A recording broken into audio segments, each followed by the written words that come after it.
चलिए next heading,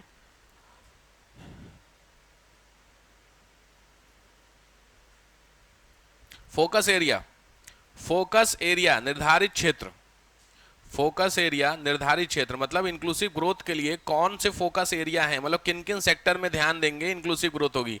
ये 4 major sector दिए, बट ऐसे कई सारे सेक्टर है। पहला इकोनॉमिक सेक्टर लिखना नहीं, किसी नहीं समझिए इधर, फिर मैं पॉइंट दूंगा आपको। पहला इकोनॉमी लिखा हुआ है, दूसरा लिविंग कंडीशन, तीसरा इक्वालिटी, फोर्थ इज इन्वायरमेंट। इन चारों सेक्टर पर ध्यान दो, इंक्लूसिव ग्रोथ हो जाएगी, समझ तो रहे होगे। लेकिन मैं पॉइंट दे देता हूं। पहला लिखिए एम्प्लॉयमेंट जनरेशन, रोजगार सृजन। एम्प्लॉयमेंट जनरेशन, रोजगार सृजन पे ध्यान दीजिए, रोजगार सृजन। दूसरा ध्यान देना होगा गरीबी उन्मूलन, पॉवर्टी रिमूवल।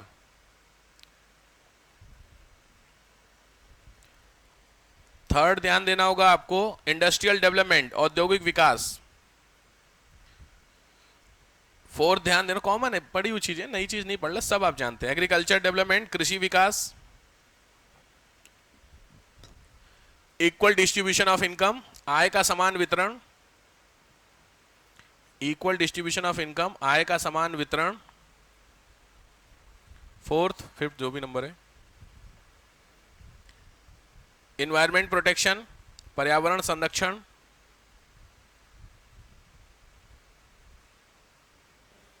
इन्वायरमेंट प्रोटेक्शन, पर्यावरण संरक्षण। और social area development, social area development, सामाजिक क्षेत्र विकास। वही सोशल डेवलपमेंट जिसको बोलते हैं कल्चरल डेवलपमेंट। क्या हो गया नेट को यार,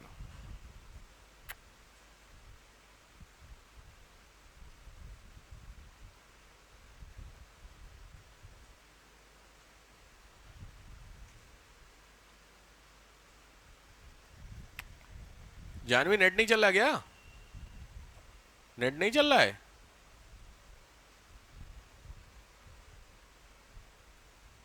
तो डाउनलोड का लगा रखी हो, जाके देखो उसमें, देखो देखो देखो कितना % हुआ। अभी देख रहा हूँ इसमें नेट नहीं दिखा रहा, बड़ी समस्या भाई। एक मिनट रुक जाइए।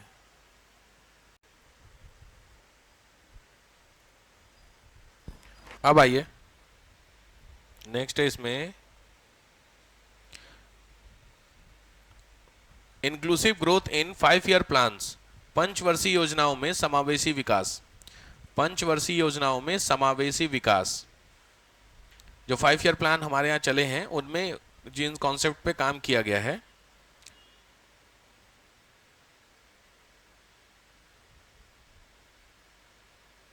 जैसे देखिए 11th 5 ईयर प्लान, 11वीं पंचवर्षीय योजना में किन चीजों पे ध्यान दिया गया? 11th 5 ईयर प्लान पे किन चीजों पे ध्यान दिया गया? 11th 5 ईयर प्लान में जिन चीजों पे ध्यान दिया गया, पहला लिखिए पॉवर्टी रिडक्शन या पॉवर्टी रिमूवल, गरीबी निवारण के लिए। फर्स्ट, गरीबी निवारण के लिए ध्यान दिया गया। दूसरा, ध्यान से, recognition of depressed class, backward class, पिछड़े समूह की पहचान की गई। पिछड़े समूह की पहचान की गई। पिछड़े समूह में SC ST और OBC, ये तीनों आएंगे। SC ST OBC, इन तीनों को पहली बार बताया गया। डिप्रेस्ड क्लास की पहचान, recognition of depressed class, recognize करना किसको? जो पिछड़े हुए समूह हैं उनकी पहचान पहली बार की गई। नेक्स्ट, महिला सशक्तिकरण, वुमेन एम्पावरमेंट का काम किया गया।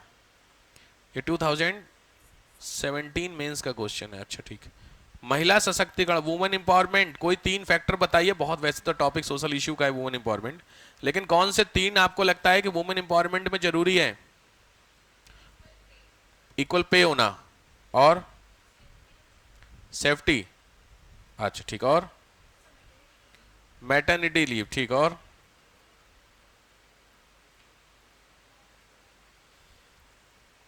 ये तीनों चीजें कर देंगे वुमेन एम्पावर हो जाएंगी।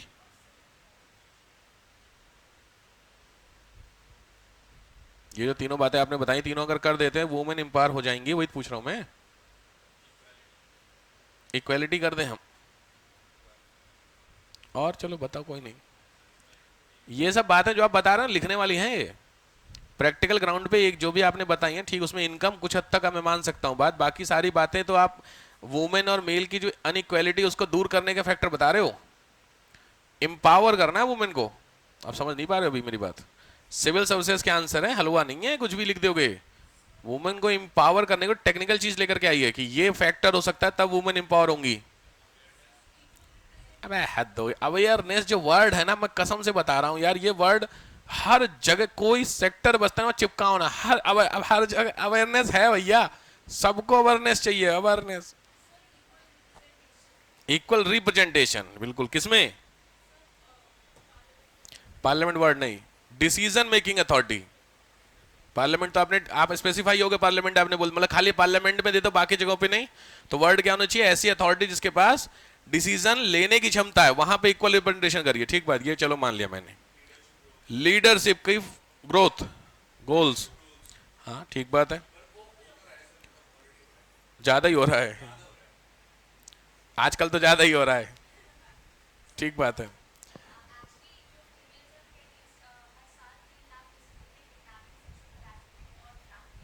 जी,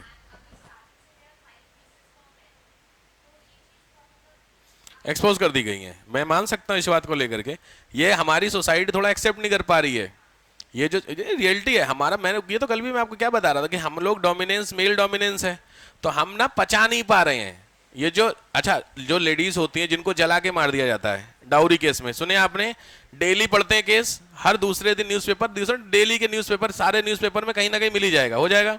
आप उसको अगले पेज पे आ जाते हो क्योंकि आपके लिए क्या यूज टू है, रोज की बात है, क्या करना है। लेकिन आप सोच के देखिए, जो फीमेल को जला के मारा गया उसके साथ सेम सिचुएशन हुई है। अब यहां पे उसने क्या मार के सीमेंट में भर दिया, एग्जाम्पल। तो कहानी तो लगभग सिमिलर ही है ना, लेकिन चूंकि वो चीजें जनरली नहीं होती हैं, इसलिए थोड़ा सा हमें क्या कर रही है, अट्रैक्ट कर रही है चीजों को लेकर। यार ये कौन सी खबर आ गई, अभी रुक जाइए, ऊपर वाला ना करे, बट रुक जाइए। पॉइंट क्या है कि ये है कि अभी एक बार फ्लो में आने दीजिए खबरें। फ्लो समझ रहा है कि जो जेंट्स है उनके साथ रोज हो रहा है ये, कभी सीमेंट में डाला यार, कभी कुछ कभी कुछ। अभी कल ही था वो धक्का दे दिया नहर में, कल ही की कहानी थी। आज वो था अपने वो समधी समदन के साथ भाग गए, बड़े सारी मैं न्यूज देख रहा था। बालकनी वाला वो भी मैंने नहर वाला पढ़ा है। ये अब केसेस नोट हो रहे हैं, तो अभी क्या पता है, पहले हमने जितना ध्यान दिया अभी मीडिया वाले को भी मसाला मिल रहा है, लेकिन हर दूसरे दिन इस तरीके की खबरें आएंगी, मीडिया भी धीरे धीरे खत्म कर देगा।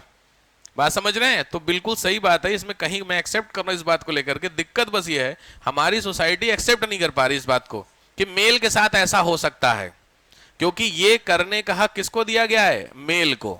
समस्या समझिए तो दिक्कत क्या है। तो जो कहते नहीं मर्दानगी पे चोट लग रही है कि एक औरत एक मेल के साथ ऐसा कैसे कर सकती है, क्यों? क्योंकि वो पति परमेश्वर है। नहीं, थोड़ा माहौल बुरा नहीं मानिएगा जो जेंट्स बैठे हैं, बट मैं आपको जेन्युइनली बात हम लोगों की बता रहे हैं, ऐसा सच्चाई है हमारी सोसाइटी। अब आपकी मम्मी बहुत ध्यान से तुम्हारे पापा को एक थप्पड़ मारे, इमेजिन करिए, और सेम रिवर्स, तो आपका रिटेलिएशन किस में ज्यादा होगा? पहले वाले में दोनों में होना चाहिए, कायदे में इक्वल है। लेकिन पता है, अच्छा आपके घर में बहन है, सिस्टर है आपके घर में, ठीक, लड़ाई होती है, मार पिटाई तक बात पहुंचती है, वर्बल अब्यूज होता है, खाली मार पिटाई नहीं होती है। मार पिटाई नहीं होती आप नहीं समझ पाएंगे। अगर मार पिटाई होगी तब ध्यान दीजिएगा, अगर जो बहन है वो भाई को 2-3 थप्पड़ मार दे, अरे अब भाई 2-3 थप्पड़ बहन को मार दे, दोनों में जो रिएक्शन होता है घर का अलग अलग होता है। अगर आपके घर में आप सन नहीं में हिला रहे तो बहुत अच्छी बात, आपका घर बहुत ग्रोथ पर इंक्लूसिव ग्रोथ है आपके घर की, लेकिन बाकी घरों में ऐसा नहीं होता है ना। दिक्कत क्यों है वहां? बस ये दिक्कत क्या है, क्योंकि अभी भी हमारे घर ने भी उस चीज को एक्सेप्ट नहीं किया है, बस सेम कहानी है। तो अगर आपके घर में ऐसा नहीं है तो बहुत अच्छी बात है, बट हमारी सोसाइटी में अभी इतने हम लोग ग्रो नहीं कर पाए हैं जहां पर मेल और फीमेल को बराबर, आगे तो छोड़ दो, अभी हम बराबर भी नहीं रख पा रहे। बस हो रहा है कि जो फीमेल हैं थोड़ी पढ़ लिख गई हैं, चीजें जान गई हैं, उसके बाद वो थोड़ा सा आगे बढ़ करके मेल के बराबर पे आने की कोशिश कर रही हैं, तो उसमें 10-12 चीजें गलत भी हो रही हैं। मैं मारने के अगेंस्ट हूं, चाहे मेल चाहे फीमेल हो, लेकिन ये जो तरीका अपनाया जा रहा है गलत हो रहा। अगर आपको आपका हस्बैंड पसंद नहीं है तो डाइवोर्स का ऑप्शन है। आप उस बंदे को मार के सीमेंट में डाल दे रहे हो, ये क्या तरीका है? अब यहाँ पे तुरंत होंगे कि जला दे रहे, कोई तरीका, मैं क्या बोल, मैं कौन सा कह रहा जलाने का तरीका है? भाई वाइफ को भी जलाने का कोई, अगर आपको दहेज का इश्यू है, नहीं है डाइवोर्स लेके दूसरी शादी करो, दहेज जितना चाहिए मांगो, प्रैक्टिकल बात। तो आप ना हमेशा जो आपका आंसर होना चाहिए वो एक मीडिएटर होना चाहिए कि सर मैं दोनों के अगेंस्ट हूं। ऐसा नहीं है कि लड़कियों को जला के मारना अलाउ है, लड़कों को सीमेंट में डालना गलत है, ये गलत बात, फिर तो आप बायस हो रहे हो, समझ गए बात? आंसर कैसे कि सर बिल्कुल सही बात है, अगर आपको किसी से दिक्कत है तो इंडिया में कानून है, उसमें डाइवोर्स का ऑप्शन है कि साहब आप डाइवोर्स ले सकते, कोई दिक्कत नहीं है। कंपेटिबिलिटी वर्ड जो बड़ा आजकल चल रहा है ट्रेंडिंग, कि वो नहीं है, कोई दिक्कत नहीं, आप डाइवोर्स लेके खत्म करो कहानी। बट इसमें ये भी नहीं है कि आप जला दो, और ये भी नहीं है कि आप ये जो आजकल चल रहा है कहानी जो भी आपकी चल रही, ठीक है। तो मैं बिल्कुल सही बात है, इसमें कहीं कोई दिक्कत नहीं है। सरकार भी इस पर अभी थोड़ा सा मैटर उधर से खत्म हो जाए एयर इंडिया वाला, तब आपका इधर से शुरू होगी कहानी क्या होती है। नेक्स्ट आओ, लिखिए क्या वर्ड लिखे हो? वुमेन एम्पावरमेंट, ठीक है। नेक्स्ट, गुड एडमिनिस्ट्रेशन, सुशासन, गुड एडमिनिस्ट्रेशन सुशासन। नेक्स्ट, स्किल डेवलपमेंट, कौशल विकास, कौशल विकास। और वैसे इक्वालिटी वाली बात करता, कोई दिक्कत नहीं। ये 11th 5 ईयर प्लान का था। अब आइए 12th 5 ईयर प्लान का टारगेट। 11th वाले का ईयर था 2017 से पीछे 5 साल जोड़ लीजिए, 17 से पीछे यानी 12 से 17। अब आइए 12th 5 ईयर प्लान, क्योंकि 12 5 ईयर के बाद अब गवर्नमेंट ने बंद कर दिया, अब इंडिया में 5 ईयर प्लान नहीं है। तो 12th मतलब सबसे लास्ट वाला जो प्लान था, तो 17 से 22 का होगा, उस प्लान की बात बता रहा हूं। तो उसमें गवर्नमेंट ने किस पे ध्यान दिया? लिखिए, नंबर 1 फूड एंड न्यूट्रिशन, खाद्य और पोषण पे ध्यान दिया गया। फूड एंड न्यूट्रिशन, खाद्य और पोषण। इसके अंदर गवर्नमेंट ने कैसे ध्यान दिया? तो स्कीम का नाम लिखिए, अन्नपूर्णा अंत्योदय। अन्नपूर्णा, सेकंड है अंत्योदय, अन्नपूर्णा अंत्योदय, और तीसरा है mid day meal. Mid day meal सबने सुना होगा, मिड डे मील सब लोग जानते हो, ठीक। मिड डे मील देखा भी होगा आपने, इवन कभी खाया है मिड डे मील? खा के नहीं देखा? हाँ सर जी, आपने खाया? आपके तो स्कूल का है। कैसा खाना मिलता है? ठीक मिलता है? खाने लायक है? ये दिल्ली स्कूल में है तो इसमें भी इनको आइडिया होगा चीज़ों का। तो खाने लायक मिलता है? यूपी वाले नहीं खा सकते हो आप?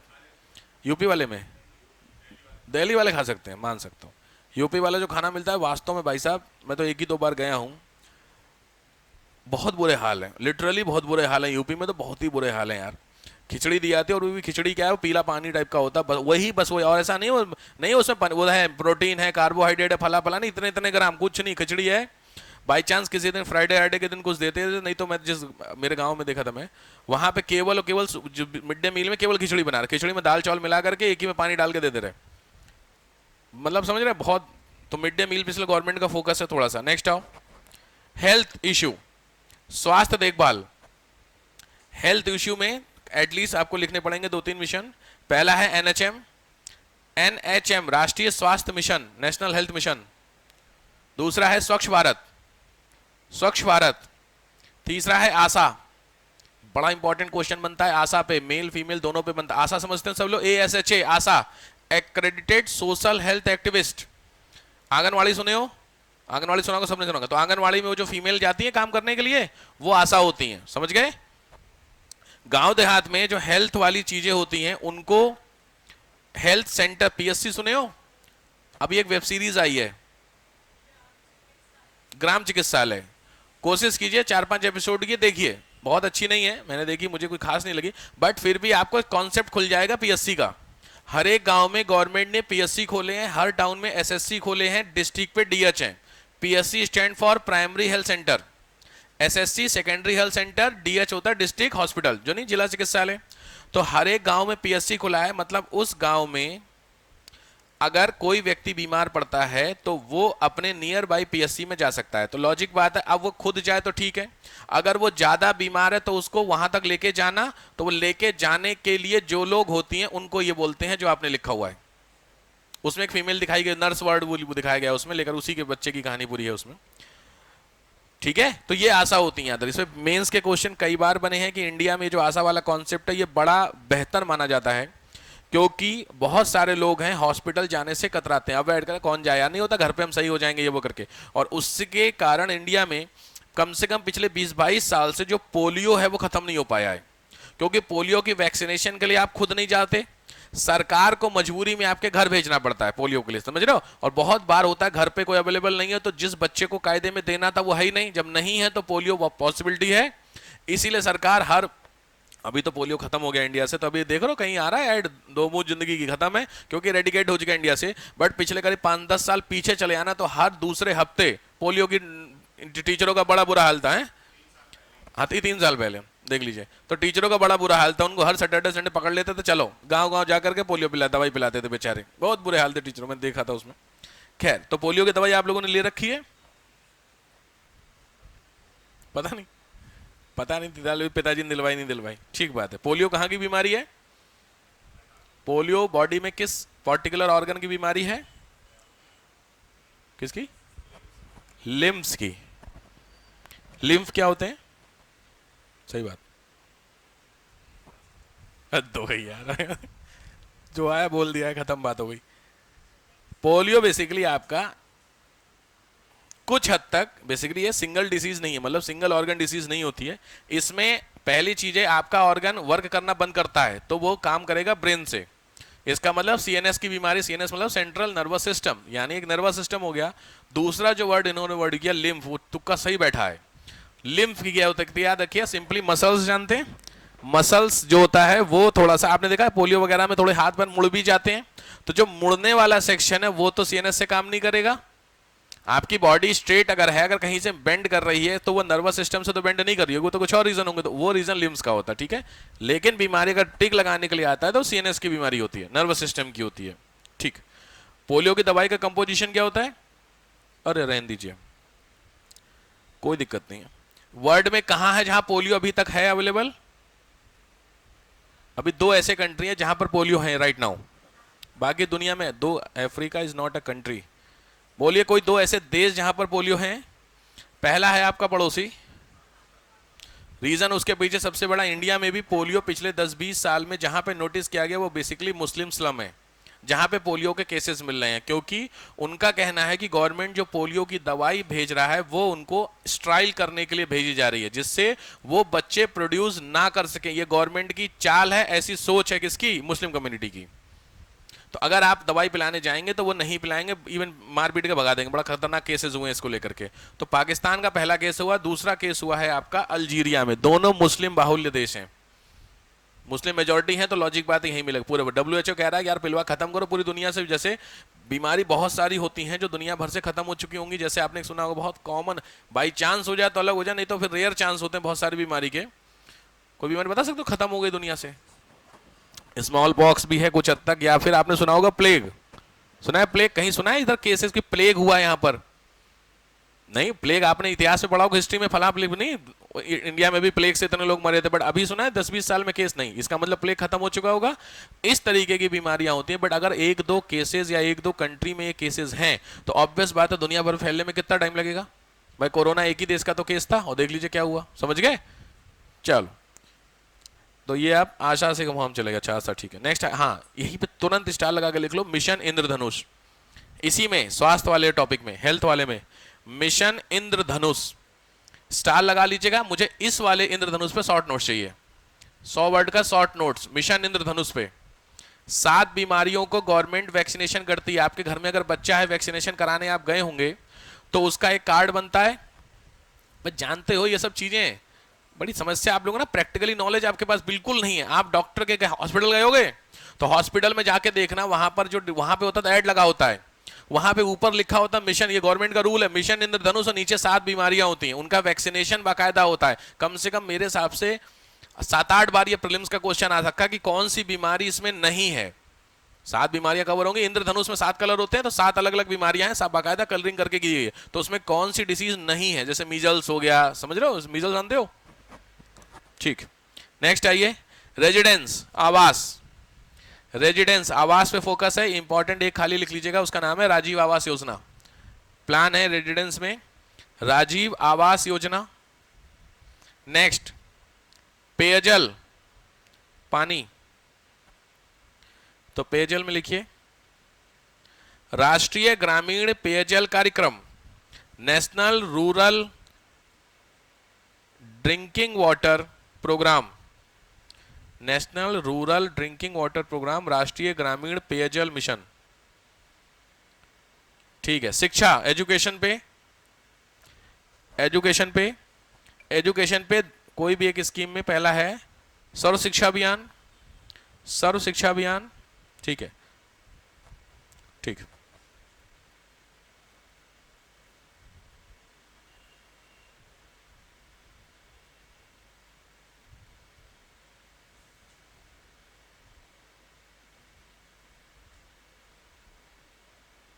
ठीक है,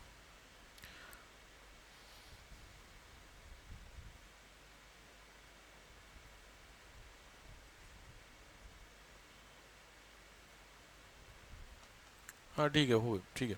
नेक्स्ट आइए।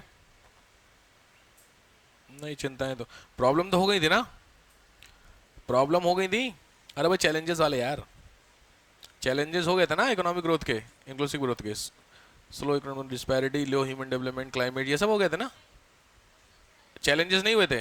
हेडिंग डाल दीजिए चैलेंजेस ऑफ इंक्लूसिव ग्रोथ, चुनौतियां, challenges of economic inclusive growth,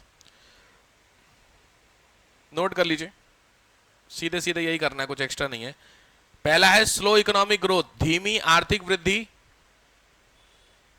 challenges में स्लो इकोनॉमिक ग्रोथ, धीमी आर्थिक वृद्धि।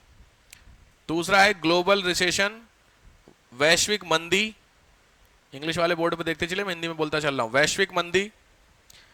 तीसरा है फिस्कल डेफिसिट, फिस्कल डेफिसिट मतलब वित्तीय प्रबंधन, वित्तीय प्रबंधन।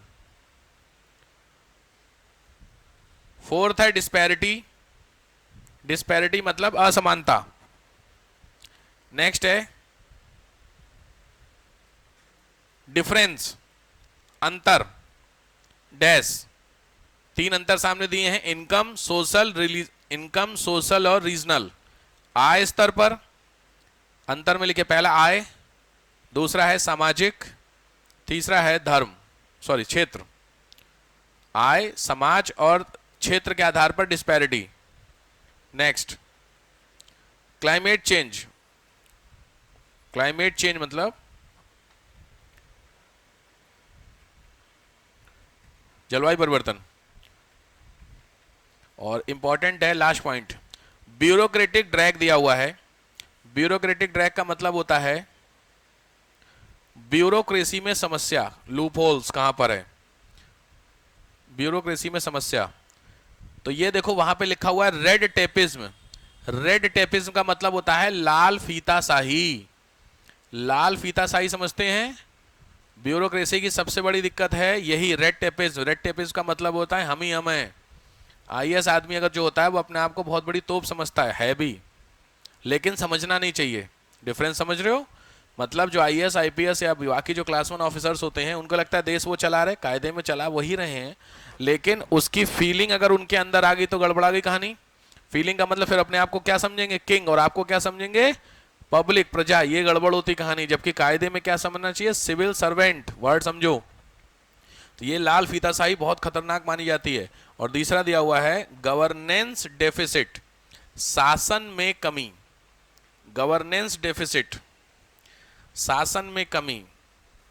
इसीलिए कभी भी आपसे गवर्नेंस की बात पूछे तो सबसे अच्छा आंसर माना जाता है कि सर सरकार को लोगों के घर तक पहुंचा दो, इंस्टेड ऑफ लोग सरकार तक जाएं। डिफरेंस समझ रहे हो? गवर्नमेंट को लोगों के घर तक पहुंचाएंगे थ्रू मोबाइल, समझ गए? ऑब्वियस, आपको कोई भी गवर्नमेंट फैसिलिटी चाहिए, घर ही रहिए, कहीं मत जाइए, घर में बैठे बैठे आप करिए मोबाइल से। तो सीधी बात है, इसमें सबसे अच्छी बात यह है गवर्नमेंट डिपार्टमेंट और आपके बीच में कोई मीडिएटर नहीं है, तो सीधी बात है करप्शन के चांसेस भी बहुत कम होंगे। वेरिफिकेशन के लिए आपको हो सकता है जाना पड़ जाए एक दिन, लेकिन बाकी काम के लिए आपको नहीं जाना पड़ेगा। जैसे पहले हर काम के लिए आपको जाना पड़ता था बैंक, अभी मेरे हिसाब से ऑलमोस्ट सारे काम आपके बैंक के घर पे हो रहे हैं। एफडी भी खुल रही है, आपको लगता है एफडी आरडी पार्टी देखे हो, सब बैंक। तो उसके लिए ऐसा है, आप अब यूज करो ना करो अलग बात है, लेकिन प्रैक्टिकली मैंने देखा है बड़े लोगों ने, इवन आपने खुला है किसी ने online account? Bank account online नहीं खुलवाया किसी ने? अबे हाँ हाँ, सब कर रहे, अकाउंट खुलवाया नहीं तुमने ऑनलाइन, तो बैंक की कौन सी फैसिलिटी का फायदा उठाया आपने ऑनलाइन? बैंक की कोई फैसिलिटी तुम लोग नहीं उठा रहे हो। अरे तो क्या फैसिलिटी? खाली डाउनलोड करके रख लिया योनो दिखाने के लिए, देखो मेरे पास है। ट्रांसफर करने के लिए है बात, देखो सीधी बात है, मनी ट्रांसफर, ऑनलाइन पेमेंट के लिए। और हाँ हो गया, वो ऑनलाइन पेमेंट के अलावा बैंकिंग फैसिलिटी यार, चेकबुक ऑर्डर करना, भाई सीधी बात है, चेकबुक होता है ऑर्डर, और बैंक स्टेटमेंट, हाँ ठीक बात है, बैंक स्टेटमेंट हो गया, और ओवरड्राफ्ट, बिल्कुल सही सुना है, ओडी, कोई दिक्कत नहीं। और बाकी लोग शांत बैठे हैं, उन लोगों के पास मोबाइल में कोई ऐप है बैंक का, स्पेशलाइज्ड बैंक का ऐप, पेमेंट ऐप नहीं कह रहा हूं मैं, हाँ क्रेडिट कार्ड एटीएम वगैरह इशू कराने के लिए होता है, बंद कराने के लिए सब कुछ आप बैंक के ऐप कर सकते हो, उसके लिए बैंक का ऐप चाहिए आपको। ये जो आप फोन पे गूगल पे यूज करते हैं बैंकिंग ऐप नहीं है, ये क्या होते हैं, पेमेंट ऐप है, दोनों में डिफरेंस होता है। बैंक मतलब एक्सिस का है, हो आईसीआईसीआई एचडीएफसी, सबके अपने अपने ऐप हैं। बस बस बिल्कुल जेन्युइन बात है, जिसके लिए आपके साइन की जरूरत पड़ जाए, आजकल इवन साइन मतलब बायोमेट्रिक साइन की बात कर रहा हूं मैं, वैसे वाले साइन तो आजकल ऑनलाइन भी हो रहे हैं। इवन जब अकाउंट मैंने एसएसएम खुलवाया था तो उन्होंने वीडियो वेरिफिकेशन किया, और उसमें बड़ा खतरनाक था, सामने सर आप मोबाइल ले लीजिए और आप अपने हाथ में वो ले लीजिए साइन आपके, ऐसे करके नहीं, अजीब टाइप के नहीं, पिक्चर वो दिखाते हैं जो कैदी लोग होते हैं ऐसे करके खड़े रहते हैं, वैसे ही आपका चेहरा आना चाहिए और साथ में नीचे आपके साइन आने चाहिए, बस आपका हो गया वेरिफिकेशन। मैंने यार सही है साहब किताब है, बात समझ रहे हैं। डीमैट अकाउंट आजकल ऑनलाइन, डीमैट खुलवाने, डीमैट जानते हो, डीमैट खुलवाया आप लोगों ने तो लॉजिक पे तो घर से ही खुला होगा, उसके लिए तो कहीं नहीं गए आरबीआई। अच्छा डीमैट जानते हैं आप लोग, डीमैट अकाउंट, बाकी लोग जो लोग सर नहीं हिला रहे उनसे पूछ रहा हूँ, क्या होता है डीमैट अकाउंट? एक अकाउंट होता है जिसमें आप आरबीआई में अकाउंट खोल सकते हैं। देखो कुछ लोग कह रहे हैं डीमैट, डीमैट अकाउंट आप सबका है नहीं होगा, ऑब्वियस बात है। Demat account specially for the share market, अगर आपको शेयर मार्केट में इन्वेस्टमेंट करना है या शेयर मार्केट में बर्बाद होना है तो उसके लिए आपको डीमैट अकाउंट खुलवाना पड़ेगा।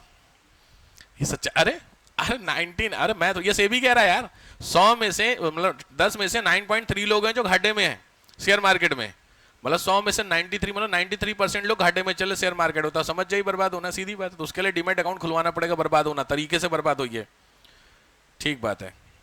चलिए ये हो गया, ठीक है। अब आइए वे फॉरवर्ड, आगे रास्ता, वही आगे बढ़ने का रास्ता, सजेशन वगैरह, वे फॉरवर्ड आगे बढ़ने का रास्ता, तो किस किस तरीके से हम लोग ग्रोथ कर सकते हैं, या इस तरीके से। यहां पे आपसे सजेशन पूछाएगा तो आप काबिल लोग हैं, मुझे सजेशन बताइए इंक्लूसिव ग्रोथ को इंप्लीमेंट करने के लिए 3-4 सजेशन कि सर ये बेहतर ऑप्शन हो सकता है, जो भी अवेयरनेस ना बोलना, बहुत मारूंगा मैं, उसके अलावा कुछ भी बोलो। हाँ ठीक, पोर्टल टाइप का हो जाए, हाँ हाँ उमंग बना हुआ, ठीक बात है, बिल्कुल सही बात है, पोर्टल हो जाए, चलो मान ली बात मैंने, बढ़िया। और बताइए अवेयरनेस, कसम से यार, ग्रीवेंस रिड्रेसल होना चाहिए, बिल्कुल सही बात, और ऑनलाइन ये रिड्रेसल होना चाहिए, ऐसा नहीं होना चाहिए कि आपने एक बार डाल दी तो उसमें क्या एक लिमिट भी होनी चाहिए कि आपने ग्रीवेंस रिड्रेसल समझते हो, शिकायत निवारण, इसका मतलब क्या, आपने अगर कहीं भी शिकायत की किसी की तो शिकायत करने के दिन से एक पर्टिकुलर लिमिट है, खत्म हो जाना चाहिए मैटर, ठीक है, बिल्कुल ठीक बात है, अभी मैं बताऊंगा ये सब लिखने के लिए। अगला फंडामेंटल ड्यूटी में ऐड कर देना चाहिए इंक्लूसिव ग्रोथ को, बिल्कुल सही बात है, बढ़िया सजेशन है। फंडामेंटल ड्यूटी में कि फंडामेंटल राइट में, ड्यूटी में कर देना चाहिए, क्योंकि राइट में ज्यादा फिर कॉम्प्लिकेशंस हो जाएंगे, ठीक बात है। चलो और बढ़िया, और बताओ, सही जा रहे हो, और बताइए। इंक्लूसिव ग्रोथ, आपको मैंने पूरा इतना 1.5 घंटा बर्बाद किया अपना, तो आपको समझ में आ गया इंक्लूसिव ग्रोथ क्या होता है, तो इसको कैसे इंप्लीमेंट करना है या कौन कौन से सजेशन आप दे सकते हैं, बहुत इंपॉर्टेंट टॉपिक है यार। टारगेट दिया जाता है हर एक डिस्ट्रिक्ट के डीएम को भाई साहब कि आपको अपने डिस्ट्रिक्ट में लेके आइए जरा ग्रोथ में। सरकारी नौकरी पहले जैसी नहीं रही है कि आपको लगता मजे वाली नौकरी। अभी मैं परसों गया था एसबीआई में, वो जो आंटी जी बैठी है वहां पे परेशान है रिव्यू करने के लिए, कह रही सर आपने ट्रांजैक्शन, आपके पास 2 मिनट में मैसेज आएगा ना, उस पर मेरे को 5 स्टार दे दीजिएगा। मैंने है तो सही में, कह रही अरे सर हमें कम से कम डंडा कर दिया गया भाई साहब आरबीआई की तरफ से, हर एक ब्रांच में डेली के कह रही 153 का टारगेट है, मतलब 150 का ट्रांजैक्शन का उनको रेटिंग करनी है।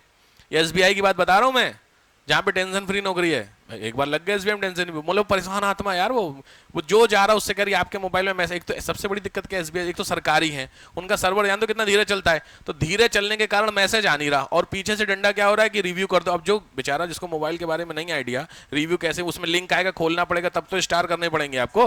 अब जिसको नहीं पता वो बेचारा लाइन में खड़ा, और क्यों खड़ा, क्योंकि आंटी जी ने रोक लिया कि यहीं खड़े रहो, वो आएगा मैसेज मेरे को दिखा देना, क्योंकि मुझे रिव्यू करना है। अब उसके चक्कर में जो डिपॉजिट वाली लाइन है उससे ज्यादा जो रिव्यू वाली लाइन लगी हुई थी वहां, बेचारा को छोड़ ही नहीं रही, करी रुक जा। अब उसको क्या लग रहा मैसेज आएगा, पता नहीं कौन सा मैसेज के अकाउंट कट गया है, अब ये पूरी बात नहीं बता रही। मैं गया तो मेरे से कह रही सर आप प्लीज कर देना। मैंने पूछा क्या हुआ, कह रही सर ऐसे ऐसे हो रखी कहानी। सोच ये है सरकारी नौकरी, तो आजकल अगर आप लग रहा है सरकारी में मजे हैं, खत्म है कहानी, बहुत बुरे हाल है, पूछना इनसे, बताएंगे तुम्हें, है ना। ये बताओ सरकारी वाले पता है इनको। हाँ सही बात है। ठीक है चलिए मैं आपको कुछ चीजें बता दूं, लिखो हमेशा लिखिए इसमें पहला focus, focus on skill development, कौशल विकास पर ध्यान दीजिए। फोकस ऑन स्किल डेवलपमेंट, कौशल विकास, समझ गए। हर बच्चे के अंदर कोई ना कोई स्किल डेवलपमेंट होना बहुत जरूरी है, जिससे वो गरीब नहीं रहेगा। हमारे यहाँ की सबसे बड़ी दिक्कत ये होती है कि ऑलमोस्ट जितने भी बच्चे हैं वो कोई स्किल नहीं जानते। एक मतलब बहुत सारी स्किल तो छोड़ दो, शायद ही कोई स्किल जानते हो, स्पेशली स्किल जिससे उसके फ्यूचर में कल को अगर नीड पड़े तो वो कमा खा सके। आप अपनी बात बता दीजिए, बच्चों की छोड़ो, तुम अपनी ऐसी स्किल बताओ जिसके कारण अभी प्रेजेंट में अगर आपको मैं मार्केट में ले जाऊं तो आप आज दिन भर काम करके 150 रुपए कमा लोगे। वो स्किल से ही तो कमाओगे, भीख मांगने नहीं कह रहा हूं मैं। बताइए, तुमको कोई भीख देगा भी नहीं, क्योंकि तुम भिखारी लगते भी तो नहीं हो, समझो बात को, वो भी स्किल है भीख मांगना, मजाक थोड़ी। अभी मैं 4 लोगों से कह दूं रोड पे खड़े हो भीख मांग लोगे, तुम नहीं मांग पाओगे, वो भी स्किल है, मजाक थोड़ी भाई साहब, बेशरम बनना पड़ता है, नहीं हो पाएगा। अब बताइए कौन सी स्किल आपके पास। आज दिन भर का टाइम, जो जॉब कर रहे हैं उनकी बात नहीं कर, वो उनके पास स्किल है, बट जो जॉब नहीं कर रहा है मैं उनसे पूछ रहा हूं कोई स्किल है इस समय आपके पास स्पेशल। अरे मैं जेन्युइन क्वेश्चन पूछ रहा हूं यार, ये सोच पे मजबूर हो यार आप, क्योंकि आपने किया क्या, बीए एमए, लॉजिक बात है, क्योंकि आप बीटेक होते तो आपका स्किल है, क्योंकि टेक्नोलॉजी आपके पास है तो आप कुछ ना कुछ कर ले जाओगे। लेकिन चूंकि बीए बीबीए बीएससी आपने कर रखा तो टेक्निकली आपके पास कुछ नहीं है, प्रोफेशनल डिग्री समझते हो। नहीं नहीं, वो तो प्रैक्टिकली ज्यादा दे रहे हैं, उसके पीछे डिमांड है, बीटेक वालों की थोड़ी ज्यादा समस्या, वही बात है, इतना ज्यादा भर गए बीटेक। और पहले एक जमाना एमबीए का था, एमबीए का बड़ा क्लास माना जाता था, उसके बाद एमबीए बिल्कुल कूड़ा, बुरा नहीं मानना एमबीए वाले। फिर उसके बाद बीटेक का दौर आया, और अभी वो दौर खत्म हो रहा बीटेक का, क्योंकि इतना बीटेक है भाई साहब, मतलब कॉलेजेस देख रहे हो बीटेक के, हर गली में बीटेक खुल रहा है कॉलेज, मजा कम से, और हर बीटेक निकल रहे हैं भर भर भर भर भर। अब वो नौकरी कहाँ से आएगी सर, इतना बुरा हाल बीटेक का है। खैर नॉन ग्रेजुएट्स लॉ ना, अरे लॉ देखो यार, लॉ ग्रेजुएट्स की बात नहीं करता मैं, उनकी उसके लिए तो बहुत फेमस हमारे यूपी में कहावत है, जो कुछ नहीं करता वो लॉ करता है। खलीहर बैठा आदमी है, लॉ का फॉर्म डाल देता है, एग्जाम देके चला आता है, डिग्री वकील बन गया, वकील चले जाना, कभी भी कड़कड़ डुम्मा चले जाना, जिन्हीं मेजर कोर्ट है चले जाना, आपको दिख जाएंगे इतने ज्यादा काले कोट पहने हुए बेरोजगार खाली बैठे हो दिन भर को। कितने आपके पास कस्टमर है, नहीं दिन भर खाली बैठे हो, स्टैम्प बनवा लो वो बनवा लो, कुछ कोई नहीं आता है, और सुबह से अपना खोलते हैं, फिर वो फिर रात को बंद करके ऑफिस से घर चले जाते हैं। कितनों को तो मैं जानता हूं जो खाली बैठे हुए हैं। दिल्ली वाला नहीं अच्छा चलता, चलता तो ऑब्वियस बात है, कोर्ट तो बहुत अच्छा चलता है इलाहाबाद वाला, जितना ज्यादा क्राइम होगा उतना अच्छा चलेगा कोर्ट, तो तभी अरे यार तो कोर्ट अच्छा कब चलेगा जब क्राइम होंगे ज्यादा, सीधी बात। तो इलाहाबाद में अभी तो अभी परसों देखो प्रोटेस्ट हुआ, क्या झगड़ा हो गया, जो इलाहाबाद अथॉरिटी है, जैसे जीडी है ना, इलाहाबाद जो अथॉरिटी है, उसने वो सबके जो चैम्बर नहीं अस्थायी चैम्बर बना रखे थे, सबने खोखे बना रखे थे, सीधी बात है, खोखे जानते हो, टम्पर डाल रखा, नीचे मेज लगा रखी, चेयर, और वकील साहब का चैम्बर तैयार हो गया। तो वो सब गिरा करके 500 कुछ तो उन्होंने गिरा दिए जो चैम्बर थे, मतलब 500 इलीगल चैम्बर कोर्ट के कैंपस के अंदर चल रहे थे, और कौन चला रहा था, वकील साहब। इलीगल लीगल काम करने वाले लोग इलीगल चैम्बर चला रहे थे, बताए तो क्या है ये लोग, ये खिली है। चलिए, तो सबसे पहला हुआ इंपॉर्टेंट स्किल डेवलपमेंट। दूसरा ये इंप्रूवमेंट इन ट्रेनिंग, प्रशिक्षण में सुधार, इंप्रूवमेंट इन ट्रेनिंग, इसमें दोनों ट्रेनिंग को दे रहे हैं, लिख लीजिए ब्रैकेट में, टीचर्स प्लस स्टूडेंट। टीचर्स को भी ट्रेनिंग की नीड है और स्टूडेंट को भी ट्रेनिंग की नीड है। थर्ड, चूंकि इंडिया आपका लेबर इंटेंस है कि कैपिटल इंटेंस कंट्री है, लेबर इंटेंस, तो लॉजिक बात है हमें उस पर फोकस करना है। लिखो focus on labour intense economic growth, श्रम प्रधान आर्थिक विकास को बढ़ावा देना। फोकस ऑन लेबर इंटेंस, क्योंकि लोग इतने ज्यादा हैं तो ध्यान हमें उस पर देना है, ना कि मशीनें ले आओ। मशीनें ले आओगे जितने भी लोग हैं नौकरियां जाएंगी तो ये सब क्या करेंगे, कुछ गलत काम, ये दिक्कत। Next, use of technical instruments, तकनीकी सामान का उपयोग, इंस्ट्रूमेंट्स का यूज, टेक्निकल इंस्ट्रूमेंट का यूज करना है। स्पेशली लिख लो कृषि में, एग्रीकल्चर में बहुत जरूरी हो गया है। इसके लिए मैं आपको 2 कमेटी रिकमेंड कर रहा हूं, आप उसके नाम लिख लीजिएगा, नीड हो तो पढ़ लीजिएगा, बहुत ज्यादा नीड नहीं है। पहला है मासेलकर कमेटी, मासेलकर समिति। दूसरी कमेटी है स्वामीनाथन कमेटी, बहुत इंपॉर्टेंट है स्वामीनाथन कमेटी। चलो नेक्स्ट है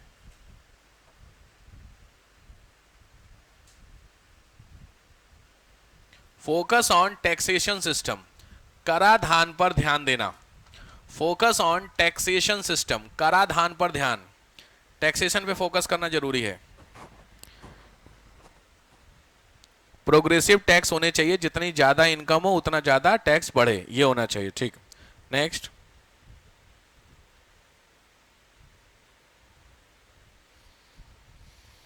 राइट बेस्ड अप्रोच, अधिकार आधारित दृष्टिकोण। राइट बेस्ड अप्रोच इंपॉर्टेंट है, राइट बेस्ड अप्रोच का मतलब होता है अधिकार आधारित दृष्टिकोण। सिंपली है, हर व्यक्ति को भारत में जो भी हैं उनको अपने क्या पता होने चाहिए, राइट्स। अगर हर व्यक्ति को राइट्स पता होंगे तो काफी हद तक इकोनॉमिक ग्रोथ या इंक्लूसिव ग्रोथ हो सकती है। भाई तुमको पता है कि मेरे को जीवन जीने का अधिकार है, जीवन को जीने के लिए खाने का, रोटी मतलब खाने का, नौकरी का और शेल्टर, इन तीनों के राइट्स हैं। तो लॉजिकली आप भूखे नहीं मर सकते, गवर्नमेंट आपको देगी, नहीं देगी तो आप कोर्ट जा सकते हैं। तो इंडिया क्या देती है आपको खाने के लिए, क्या देती है, फ्री में मिड डे मील आपके बच्चों को। अगर नौकरी की बात करते हैं तो गवर्नमेंट आपको नौकरी फ्री में देती है, दैट इज मनरेगा, सबसे इंपॉर्टेंट है मनरेगा में। तो मनरेगा में इंपॉर्टेंट ये होना चाहिए कि आप स्किल हो चाहे नॉन स्किल हो। नॉन स्किल होंगे तो आप मिट्टी तो उठा ही लोगे, ईंटा तो उठा ही लोगे। ईंटा उठाने में कौन सा स्किल चाहिए कि उसमें ट्रिग्नोमेट्री लगाओगे ईंटा उठाने में, भाई सीधी बात, ईंटा उठा के कहीं दे के आना है, वो मजदूरी आपको मिल जाएगी। और दूसरी चीज है, अगर गवर्नमेंट जॉब नहीं दे पाती है तो उसके बदले आपको कंपनसेशन देती है 150-200 रुपए के आसपास का, जो नहीं जिस दिन काम नहीं हो पाता है। तो नौकरी भी आपको दे रही, खाना भी आपको दे रही, शेल्टर के लिए आपने शेल्टर हाउस सुने हैं। बट ये चीजें आपको कब होंगी, जब आपको पता होगा कि there is some rules for these things, ठीक है। इन चीजों के लिए कौन से रूल्स होते हैं, ये सारी चीजें, ठीक है। यहां पे जाकर के आपका इकोनॉमिक ग्रोथ का जो मतलब ये इंक्लूसिव ग्रोथ का जो टॉपिक होता है ये होता है समाप्त। तो लिख लीजिए समाप्त, अबे लिखना नहीं मतलब हो गया, ठीक। एक मिनट रुक जाइए, मैं एक बार चेक कर लूं